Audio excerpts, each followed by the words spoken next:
નમસ્કાર, હું રાજ. આપ જોઈ રહ્યા છો સ્પાર્ક ટુડે ન્યૂઝ. વડોદરાના કારેલીબાગ વિસ્તારમાં આવેલા વુડા સર્કલ નજીકની અનેક સોસાયટીઓના રહેવાસીઓ વરસાદી પાણી ભરાવાની સમસ્યાથી ત્રસ્ત બન્યા છે.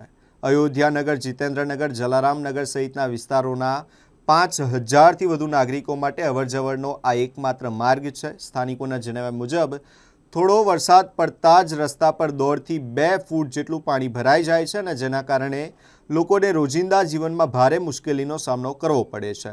વાહન ચાલકો તેમજ રાહદારીઓ માટે આ માર્ગ જોખમી બની જાય છે. સ્થાનિકોનો આક્ષેપ છે કે અનેક વખત રજૂઆતો કરવા છતાં અહીંની ડ્રેનેજ લાઇનને પહોળી કરવાની કામગીરી કરવામાં આવી નથી. વરસાદી પાણીના નિકાલ માટે અલગ સ્ટોમ વોટર લાઇન પણ બનાવવામાં આવી નથી. પરિણામે દર વર્ષે વરસાદી પાણીનો ભરાવો યથાવત રહે છે. રહેવાસીઓનું કહેવું છે કે ચૂંટણી સમયે વિકાસના વચનો આપવામાં આવે છે, પરંતુ સમસ્યાના સ્થાયી નિરાકરણ માટે કોઈ નક્કર કામગીરી કરવામાં આવી નથી.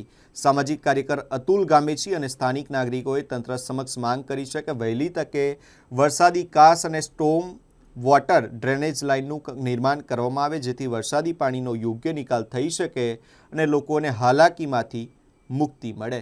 વડોદરા શહેરનો આ કારેલીબાગ વિસ્તાર છે અને જોવા જઈએ તો વુડા સર્કલથી બાપા સીતારામની ડેરીથી અંદર જતો આ મુખ્ય રોડ છે, જ્યાં 4થી 5 સોસાયટી સાથે સ્લમ વિસ્તાર આવે છે, જેમ કે અયોધ્યાનગર, ઉપવન સોસાયટી, જીતેન્દ્ર પાર્ક, અનેક સોસાયટી આવેલી છે, સાથે સહયોગનગર આવેલ છે અને 5થી 7000 વસ્તીનો મુખ્ય રોડ છે. જ્યારે પણ જોવા જઈએ તો એક નાનો પણ વરસાદ પડે છે તો આખો રોડ પર પાણી ભરાઈ જાય છે. 1.5થી 2 ફૂટ જેટલા પાણી ભરાઈ જાય છે, જેથી કરીને નાગરિકોને અવરજવર કરવાની મુશ્કેલીઓ પડે છે. નોકરીઓ પર રજા પડી જાય છે.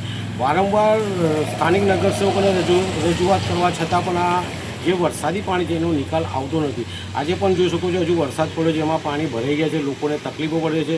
તો ક્યાંક ને ક્યાંક ધારાસભ્યો હોય, સાંસદ સભ્ય હોય કે નગરસેવક, અમારી વિનંતી છે કે અહીંયા એક વરસાદી કાંસ બનાવે, એક વરસાદી ચેનલ બનાવે, જેથી કરીને પાણી ઓસરી જાય. જો ટૂંક સમયમાં કરવામાં નહીં આવે તો મારા ખ્યાલથી કે જે ઝુંપડપટ્ટી છે નદીના ભાગમાં પાણી આવશે તો આ રોડ, સમગ્ર રોડ બંધ થશે. તો સ્થાનિક ધારાસભ્યો, સ્થાનિક નગરસેવકોને અમારી માંગ છે કે વહેલામાં વહેલી કે અહીંયા એક વરસાદી કાંસ બનાવે.